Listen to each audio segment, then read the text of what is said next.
Bonsoir Antoine Sigwald. Bonsoir. Vous êtes étudiant en Paris 1 et vous venez de l'école centrale de Lyon, vous avez fait 2 ans. Vous êtes l'un des 5 lauréats du concours La Parole aux étudiants 2014 grâce à votre essai Un fédéralisme budgétaire au service de l'Europe. L'Europe doit-elle modifier sa constitution et ses institutions pour parvenir à gérer au mieux les crises économiques futures?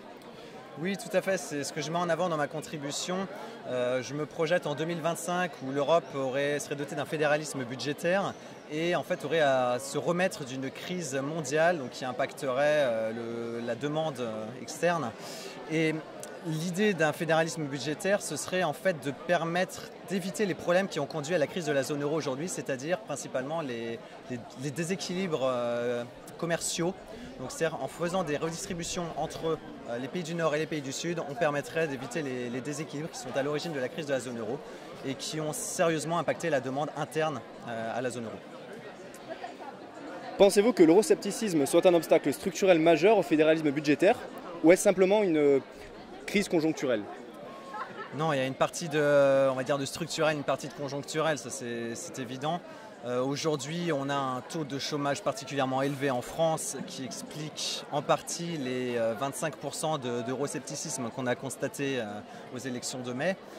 Il y a aussi une partie de structurel dans la mesure où aujourd'hui, comme il y a 10 ans, les politiques ont du mal à faire comprendre à leur électorat comment l'Europe peut servir les Français.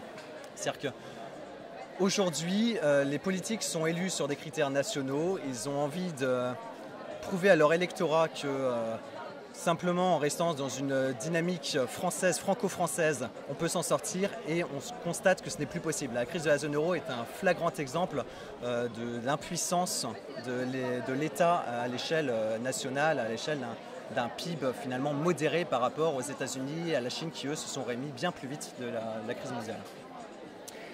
Vous participerez demain à une conférence sur le thème « Réinvestir la politique en France et en Europe ». Pourquoi réinvestir le politique en Europe et en France? Eh bien, ça recoupe un petit peu ce que je disais, dans la mesure où finalement, si le politique aujourd'hui prenait conscience de l'intérêt que la France a à une intégration européenne, on ne connaîtrait pas les déboires économiques qu'on a connus ces dernières années.